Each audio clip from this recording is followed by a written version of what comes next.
Colin had a problem and a microphone to spare. Thomas took it up and so the podcast went to air. For weeks and months they trolled through every single DVD. They've unwrapped all the ones they can and now they're cellulose free. Now they're cellulose free. Hello dear listener and welcome to Cellulose Free. My name is Colin and with me as always is my fellow film watcher, compadre and son Thomas. Hi, hello. What have you been up to? Well, Note that I avoided veering off in any way, shape or form this time because it ended up ruining last week's podcast. Except for just now. What?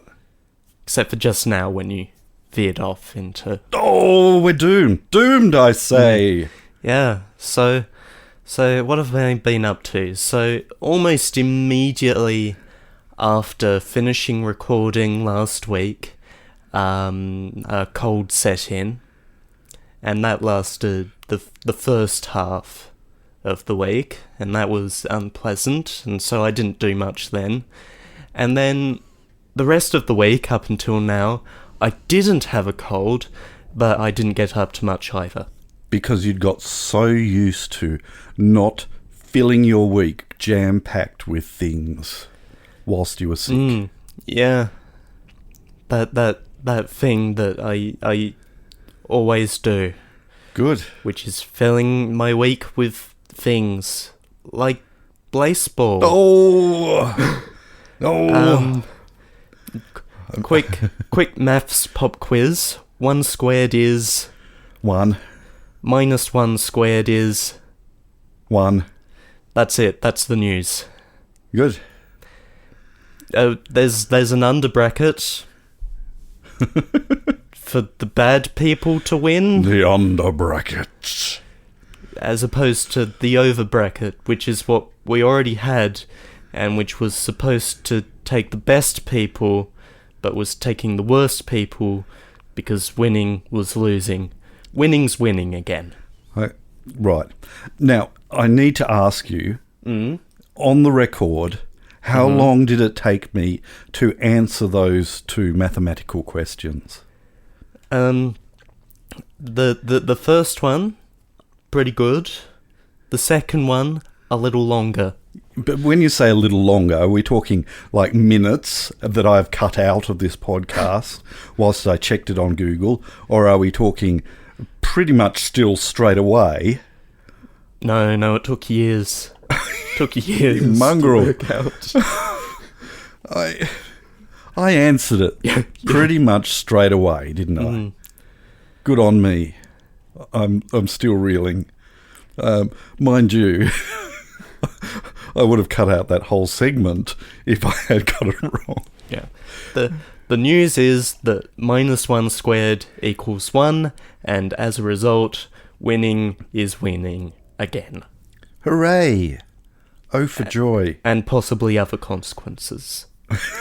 But we'll get to that in 3 weeks, because we're on an early and lengthened siesta now. Good. Oh, thank goodness for that. What have I been up to? Well, I had this cold. Actually, my son had this cold, which resulted in him not doing much, which rubbed off on the rest of the family, not the cold, the not doing much, and so I didn't do much. Oh. I did donate plasma. I think that was my 66th donation, so that was pretty good. Yeah. And it went very smoothly.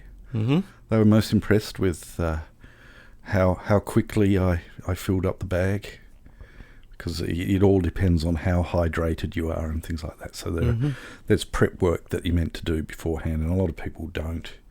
And it is hard.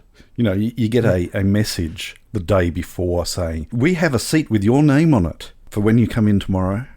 Make sure that you drink 10 cups today. That's like 2.5 litres. Yep, that is what 10 cups is. Which is a lot. Yeah. That's very much a lot. And I didn't reach my 2.5 litres, but I did concentrate more on the fact that I needed to drink. And then the morning before the donation, you're meant to drink 750 mils, which is also still a lot. It is. Especially when your appointment's at 10:30 in the morning. So, yeah.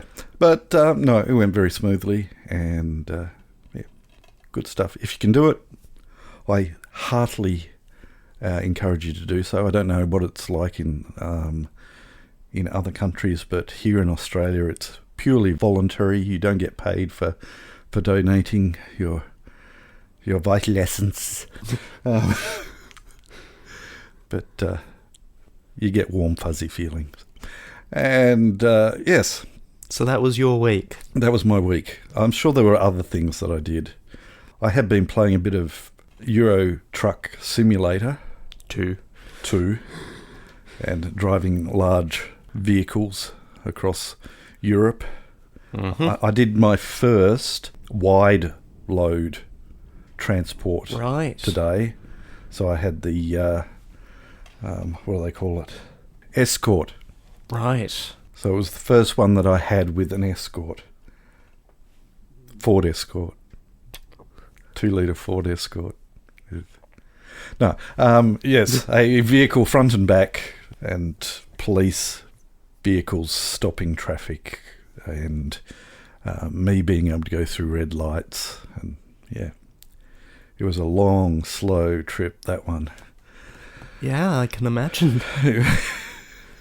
And it went all very smoothly until the very last minute when I managed to scrape the side of the large pipe that I was carrying against the side of a bridge, but I didn't lose any points. It was just a mere flesh wound.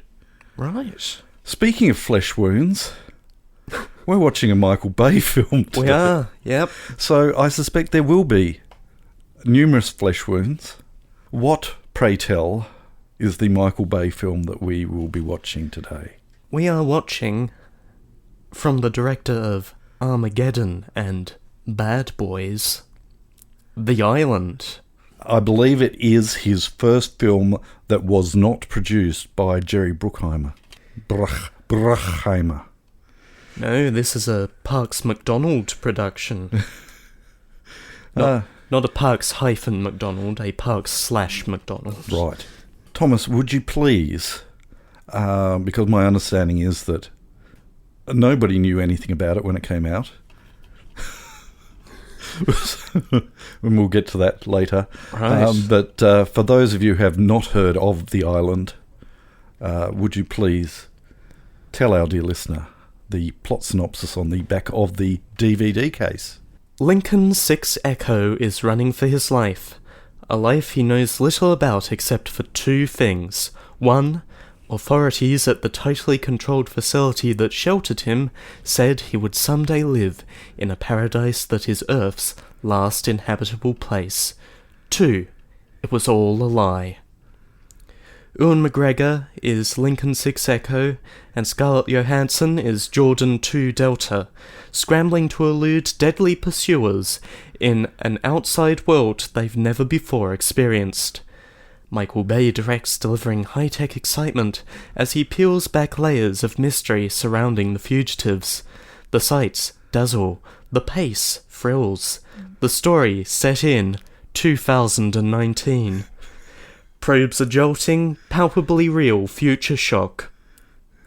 Quote, "You've been chosen. The island awaits you." End quote. That quote is unattributed. Good.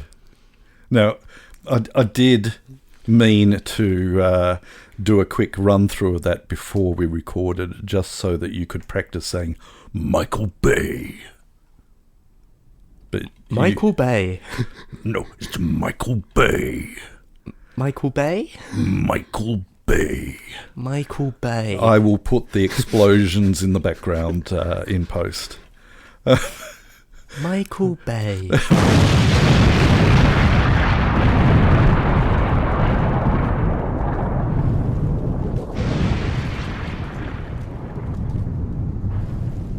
Now, whilst it's still fresh in my memory, I will point out that, yes, it is set in 2019. The far distant future of 2019. Because it was filmed, it was released in 2005? Yeah. Yeah? Yeah. Yeah. That's certainly the copyright on the back of this case. Yeah. It was actually meant to be set a lot further in the future, but then budget cuts required them to have things look a little more closer to the time that it was actually filmed, I believe. Whether that comes out in the print that we're about to watch, I say print, I mean DVD, because it's not on any streaming service that we've got. But we could buy or rent it on something. We could buy or rent it on something, but we don't have to. We have it here. We have it here. In fabulous 500 and how many lines is it in DVD? In fabulous 2.4 to 1 to 16 by 9 letterbox. Excellent. Good. Thomas, would you do the honours of opening the case? Don't really see why, but... Well, we haven't heard that sound for so long. We hardly heard it then. Please do it again. There we go. Oh, that's beautiful. That's special. Thomas is going to take the DVD out of its case. No, I'm not doing that. That's just pointless. That's right. I need to be over there. You've got to get up pretty early to trick him with that one. He's going to pop it into the machine. We are going to watch it and talk about it afterwards. So we'll catch you on the flip side. Turn to side B. I've already called you a mongrel once. Don't let me do it again. Okay, I won't. Turn to side B. Mongrel! That.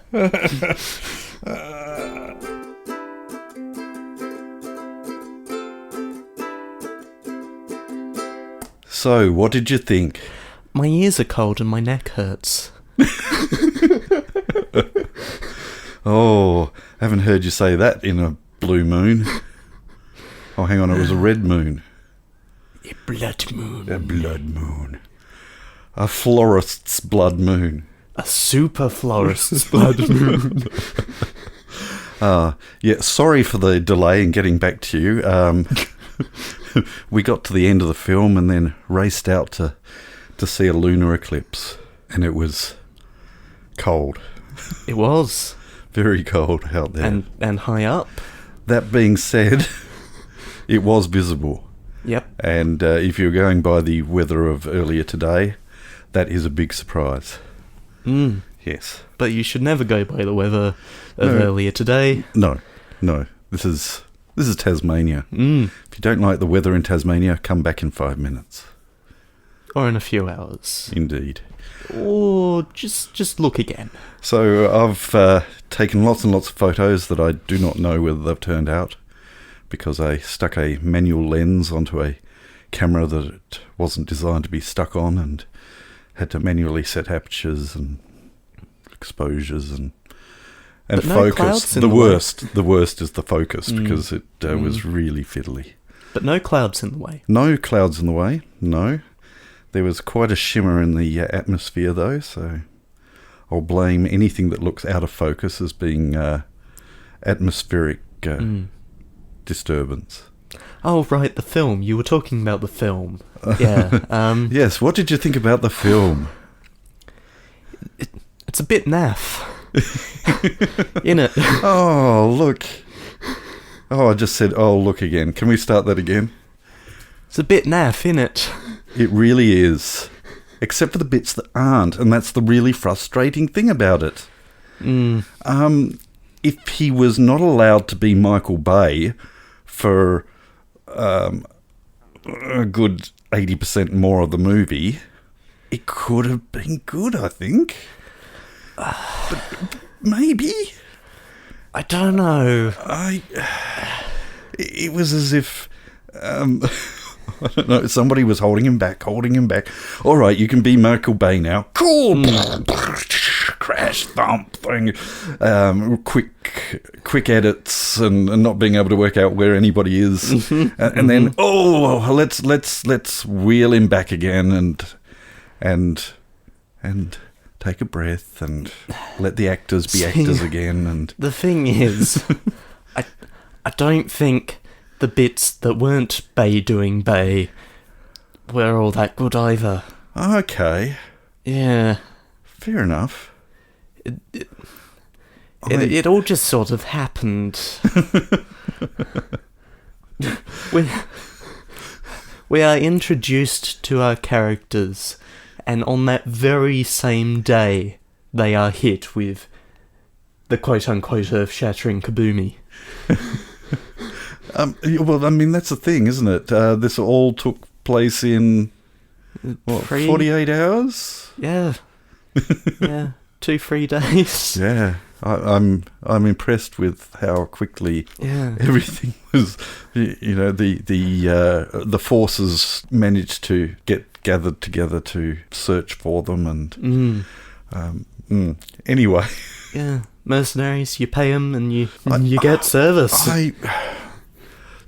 I think that I enjoyed the science fiction narrative more than you did.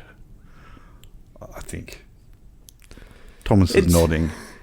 I mean, it's been done before. And that being said, it's been done before, and they were sued and settled out of court for the fact that it's been done before. Yes. And did we not watch another film in the previous podcast where those kids were being raised to be organ donors?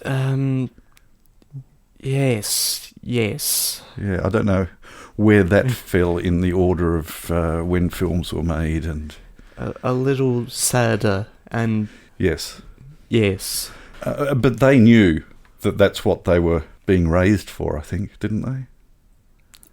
Yes. This is gripping stuff. We're straying away from the notes that I took. Oh, you took notes? Yeah, I did take notes. Oh, good. Yeah. Okay. Yeah, let's get to those notes. But you're going to just rip into this film, aren't you? In parts, yeah. I think it did have some redeeming features.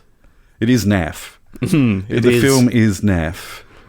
That being said, before you get into the notes, I would like to point out that this isn't the first film that Ewan McGregor has starred in that it involves clones. Right, yes. Mm-hmm. This is the second. This is the second film that Ewan McGregor... Third? Timing, I can't remember. Ooh. Right, yes, because that was all turn of the millennium, wasn't it? Yes, I think this came after Attack of the Clones, or something of the Clones, whichever the clone film is that's in the Star Wars. Yeah, because if it came after Sith... Yeah, I think it's before Sith. Okay. I think. Yeah. Okay, Google. When did Revenge of the Sith come out? In Australia, Star Wars Episode 3, Revenge of the Sith was released on the 19th of May 2005. Ooh, that's very close. It is.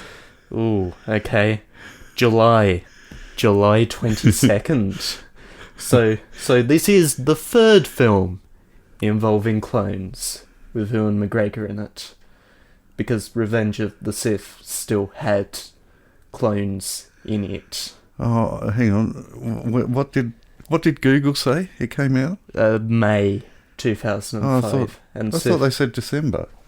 I did not hear December.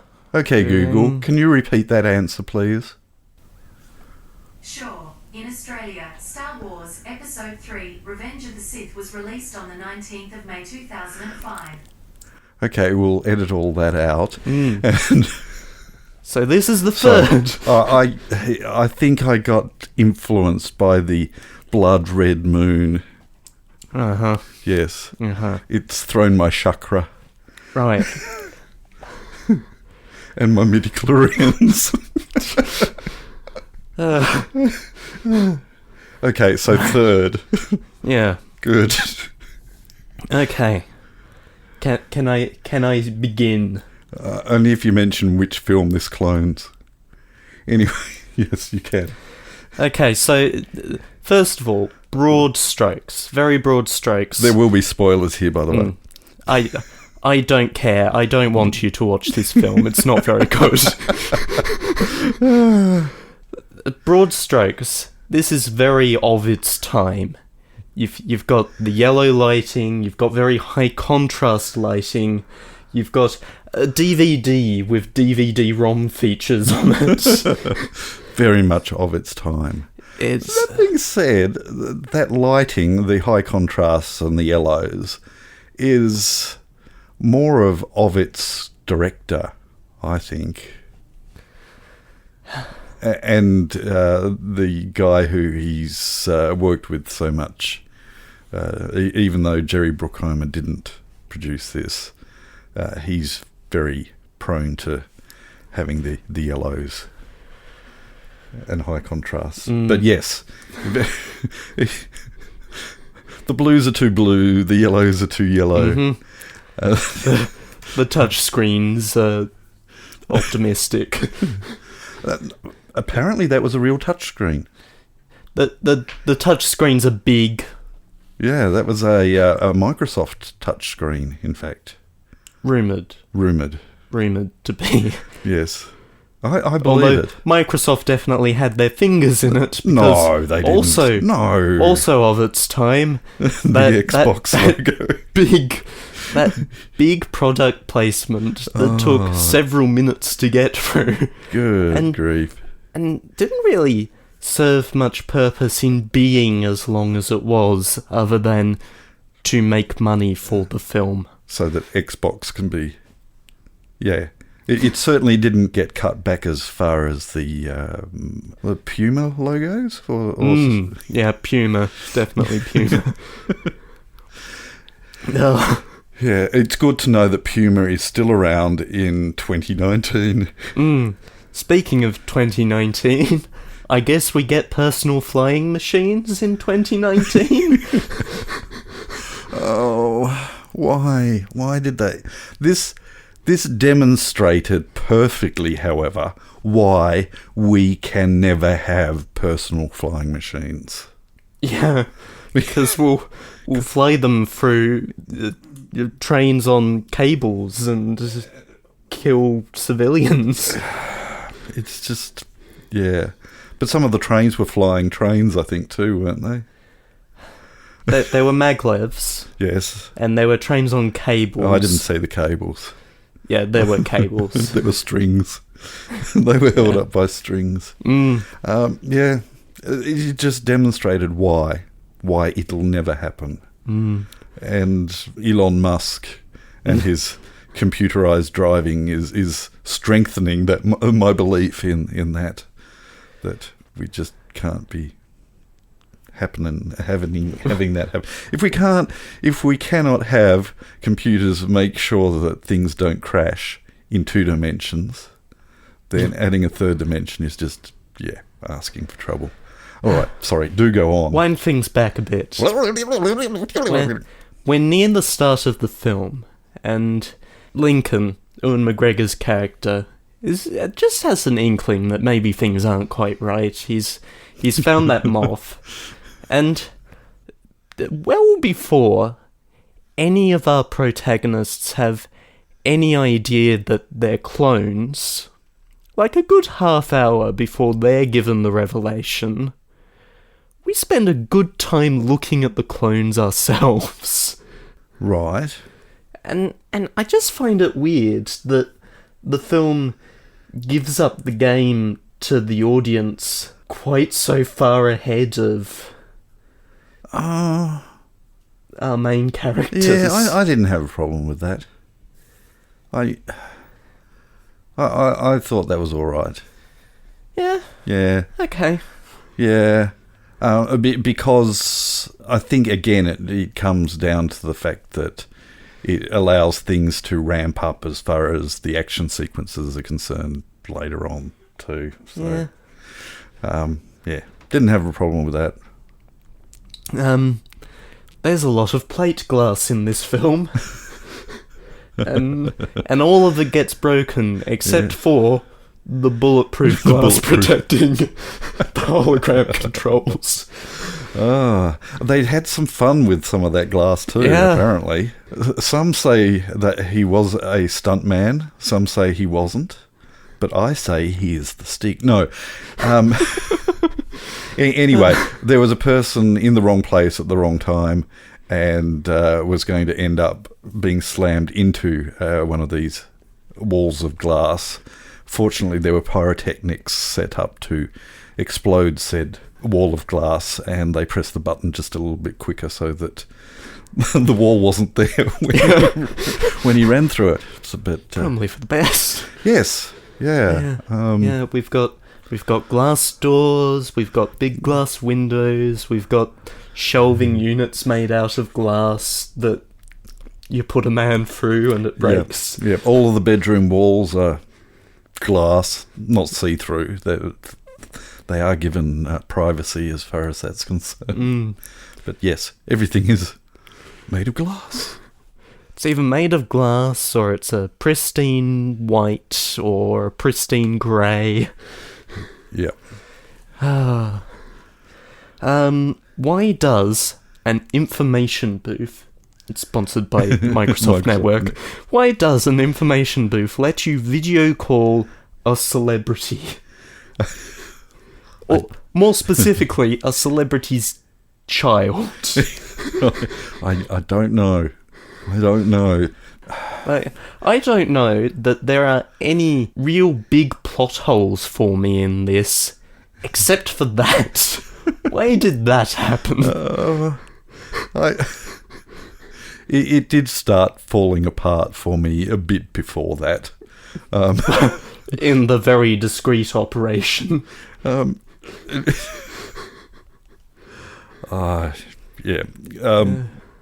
Information booths, but they really didn't, because this was pre-iPad and pre-smartphone. You know, the Nokia that appeared on the film, it was a prototype when the film was made and came out 1 or 2 years later,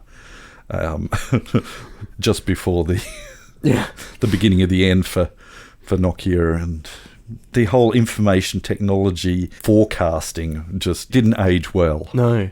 You can't video call someone from the corner of a street. Because you don't need an information booth to do that. No. You have a smartphone. Yeah. Very discreet operation. Definitely no eyes on any of this as they barrel through a busy highway and let things off the back of a big rig.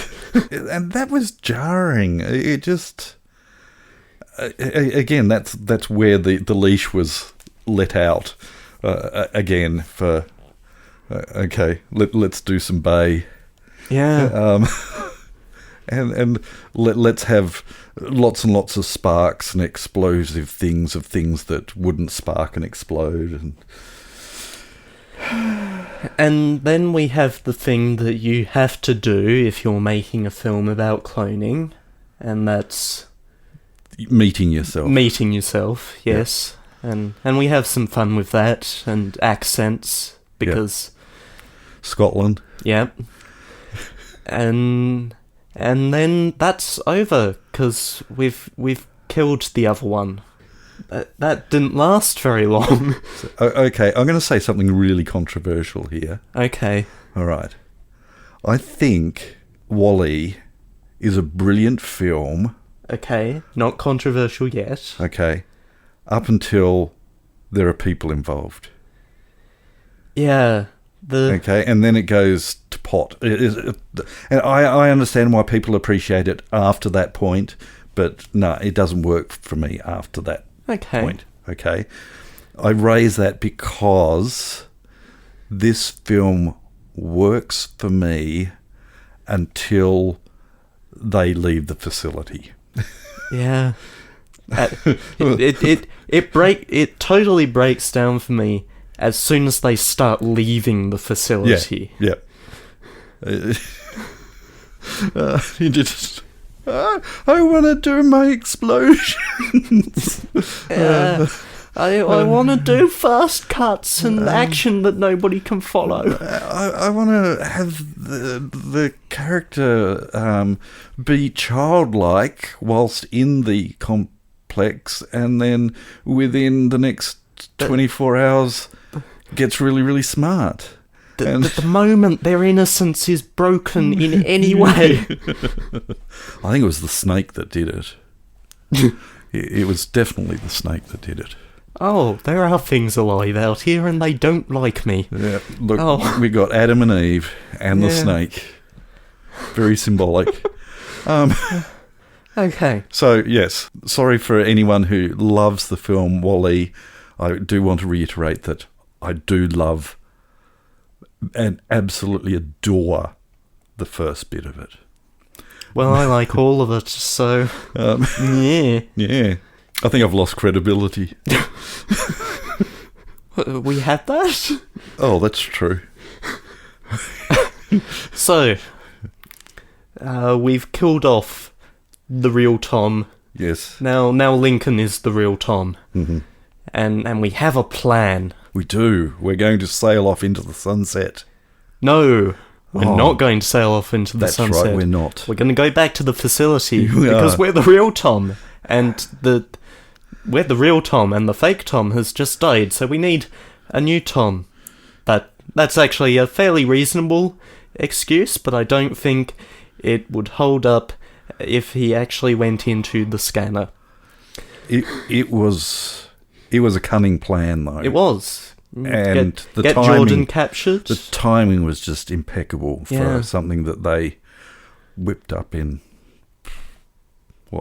10 minutes? Yeah. We need to get us both inside. Yep. And neither of us made unconscious during that time. And or searched. Or searched, yeah. Nobody searched Jordan for that gun that she had on her. Because why would a clone have a gun?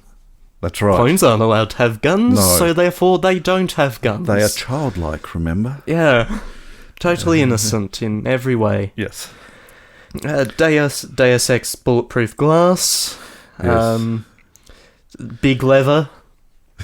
Big leather. Big leather. And then cheesy line, I brought you into this world and I can take you out of it. Which is what any clone story also needs. Yeah. And then Sean Bean dies again. With his own gun. Yeah. Which didn't make sense. I still don't understand the logistics of that gun that had taser type a harpoon gun thing, a double tasered, and then it could tase again, but leave the leads in the first person. And then the film is over very quickly. It is. It is, but it isn't. Yeah, the facility explodes. Oh my goodness, that ending just dragged on. Even though the film had ended, they prolonged the shots of this is the end. This is definitely escaped. The end. Everyone's out. Free. They're free. Everyone's free. Oh look, it's you. It's you. Oh, they're free. Yeah. And then they build up the possible was a bad guy. He might see the girl of his dreams being taken, and so he'll take her back, but doesn't. Drag it out, shot at the island, shot of the boat, done. Yeah. You spent all this time dreaming about this boat. So shot of the island, shot of the boat, done. Roll credits. Yes. Go home. So, presumably, they sailed off into the sunset again. No questions asked by the rest of the world, because nobody knows about him, even though the truth is well and truly out. There's no one left to question. They're all dead. Except for all these clones who have suddenly appeared but who don't know anything. No. But when they wander into town and they say, well, I've come from here, and they scan their DNA, which apparently is really, really easy, they'll find out, well, you happen to be this person. Let's take you home. So all of these police cars are taking everybody home to find their doppelgangers. A lot of golf clubs to be used. Anywho. All right. It's a bit naff. Don't watch it. It is a bit naff. Watch the first bit of it. No, don't bother. It's not worth it. Anybody who does want to watch it will have to, I don't know, track it down somewhere. We have a copy going spare. No, this is staying on the shelf. Oh, is it? Oh, yeah. Yeah, I'll just close my eyes during the Michael Bay bits. Right, so after the first bit of the film. Yeah. Maybe I can edit together the beginning of WALL-E and the beginning of this and create some kind of cohesive storyline. Right, sure. Maybe I have to watch WALL-E again and try and talk myself into, like, I just loved. I'm talking more about WALL-E than this film. Maybe okay. That's saying something, but I just loved the desolation and the character development of WALL-E, even though it was just him. The beginning of that film is very good for being one and then two characters with very little dialogue. Yeah, great silent movie. All right, shall we move on then? You were looking up something. Give me a moment. First, I've got to put WALL-E on my list. Yours too? Yeah, put it on my list too. It might make me like the rest of it. I didn't hate the rest of it. I felt the worlds were just, I don't know. I was comfortable in the first world. Okay. All right. Let's move on then. The following segment has no title. We apologise for the inconvenience. So, a bunch of people yelled avocado. They did. Good. Apparently, there are avocados in Launceston. Mm-hmm. So that's nice. A question, Thomas. Mm-hmm. Do you like avocado? I don't think I've ever had avocado. Here, avocado. No, I have, and yeah, I'm not a real fan. Yeah, I won't bother then. I think it's green. It's too yellowy green and slimy. Is my. It's sort of one of those tactile things that bug me. It's not a tactilely pleasant experience for me. Right. Yeah. But thank you everyone for mentioning avocados. Yeah. Today's secret word is anathema. And our listening audience also do not understand the algorithms. No. So. No. Nobody understands the algorithms. Right. In things that are not viewer interaction. Right. Wow. Are you going to introduce a new segment? It's an untitled segment. That's it can be whatever we want. Yeah, we're running out of jingles, though. Yeah. Again. Again. Yeah. We're on our third loop, right? I think so. Something like that, yes. So, 2 weeks ago... You're about to tell me that you're leaving for another podcast. No. Okay. No. So, 2 weeks ago, we did Flight of the Navigator. We did. And late last week... Yes. After Stop Press... Mm-hmm. Somebody came out with... Yeah. A great YouTube video. Captain Disillusion. Yes. Underrated despite having some number more subscribers than we could ever aspire to.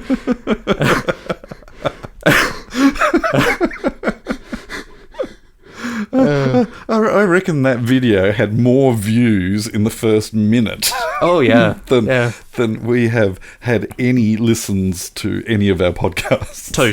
Total. Yes.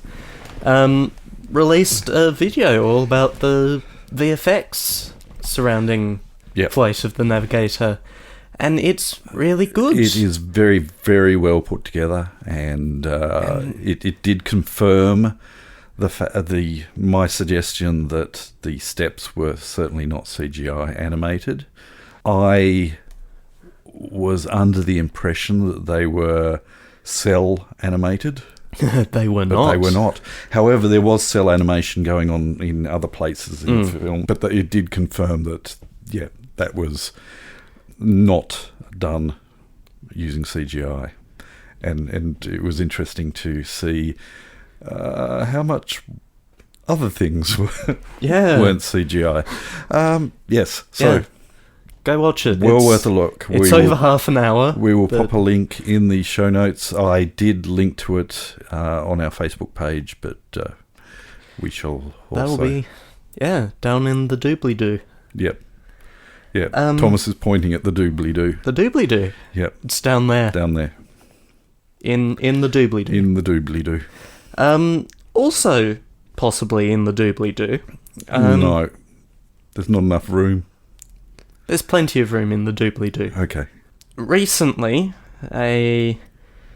you probably won't have seen this, but an animator who I like looking at the works of released a nearly 20-minute-long episode of a project they've been working on, and it's really intricate and detailed and good.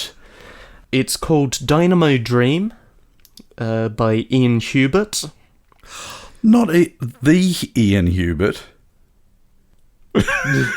Do you know who I'm talking about? No, I don't. No, I didn't think so. The first episode is called Salad Mug, for reasons that would be apparent if you watched it. And so I'm just gonna send that to your messenger, and I recommend it. That's Thomas's. That's my other recommendation. Okay, so we're making random recommendations in this segment as well. So there you go. I've just recommended a good hour's worth of content for you to consume after this podcast. All right. Okay. Whilst we're on recommendations, I can recommend chicken pesto pizza. Right. Yes, you got adventurous last night. I even put mushroom on my pizza. And I don't do that. And it was wonderful and non-greasy. And I stuck to my tried and true formula of bacon and cabana on a sauce sesame seed base. bun. No, on a regular pizza base with tomato paste and... Tomato. Potato. Cabana. And pizza cheese. Pizza mix. cheese. Yeah. Yeah. Let's move on, shall we? Yeah. Yeah, let's. Because this is a long episode. It's the moon's fault. It's the moon's fault, and it's you bringing up chicken pesto pizza. It's a full moon. Yeah. Yes, it might be red, but it is a full moon. And that's not good news for me. All right. Well, we're moving on then.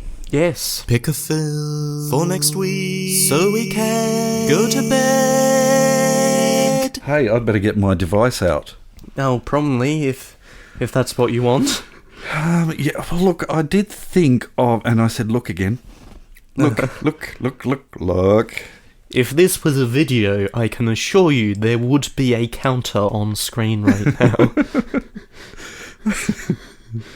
Let's see how many I can edit out. I did think of something that I did want to watch during the week, but it obviously wasn't particularly important because I can't remember what it was. So why have you brought it up? Don't know. Okay, so But no, my head works the same way. So I am opening up my Movies app. I am selecting from the filters. Colin wants to revisit. Okay. Which is now given a big long list of films that I've selected on the database that I would like to revisit. I'm now going to shake my phone, which will randomly select one of those. Alrighty. Okay. So it has selected one that is not only on my list of Colin wants a revisit. It's on your list of markers interested. Right. It's not going to take you very long to work this out. Okay. But you'll have to work it out quickly because the name of it is mentioned very quickly.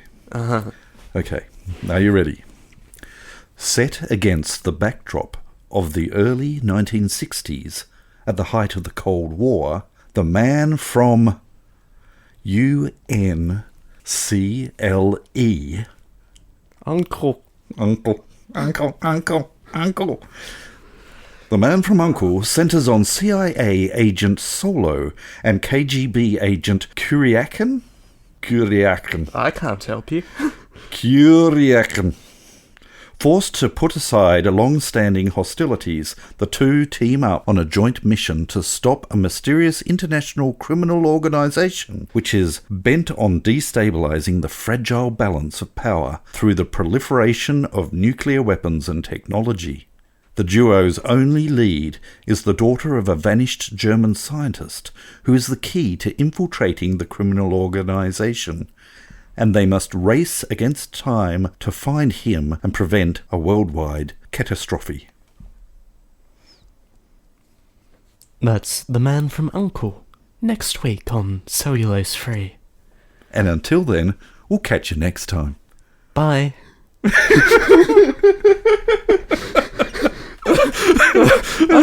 I'm not sure that's really it. I'm excited. I'm excited to see this too. This will be an interesting one. I think this will be the third time I've seen it. I haven't seen it a lot, but both experiences I recall were quite warm, so that's good. So yeah, we'll see how that goes. Yeah, that's rated M for violence. Yes. And nothing else. No, there's no themes. No theme. No. So, that's The Man from U.N.C.L.E. Totally devoid of music in any way. Yeah. Hope you can join us. But until then...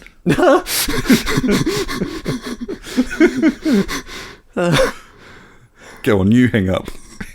No, you. No, you hang up. No, you. No, you hang up. No. No, you. No, you hang up.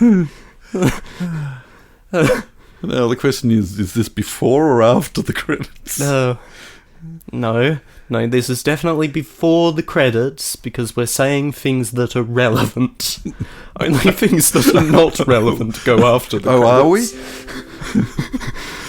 Yes, what we are saying now is... I don't think we can really be the judge of that. Every single thing we have said since we fake signed off a minute ago has been totally relevant in every way. It feels so much longer than that. Well, yeah. We hope that you can join us next week when we watch The Man from U.N.C.L.E. But until then, it's bye for now. Catch you next time? We'll see you on the flip side. Turn to side C? Okay. I'll come in again. So, next week... Bye. Bye. You have been listening to Cellulose Free. Your hosts were Colin, who produces and edits the show, and Thomas, who makes the artwork and music. Cellulose Free is recorded in the Deranged Cat Studios in scenic Tasmania, Australia. We keep track of our extensive physical media collection through My Movies, which we highly recommend. You can find links to that, as well as other places you can find us in the show notes.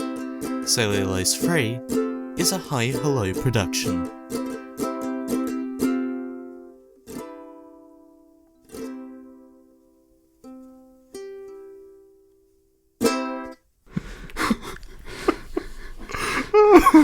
So far off the rails. No, sorry. What? No rails. No, It's no, either a maglevs or it's cables. Strings. No, it was definitely cables. I've got no strings to hold me down. We have arrived at stop press. You have arrived at your destination.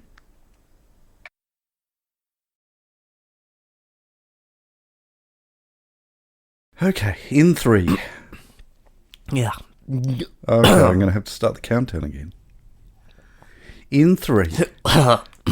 And holding. Okay.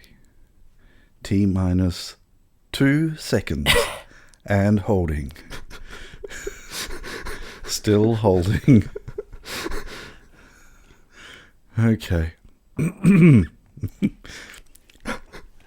Let's just get started, shall we?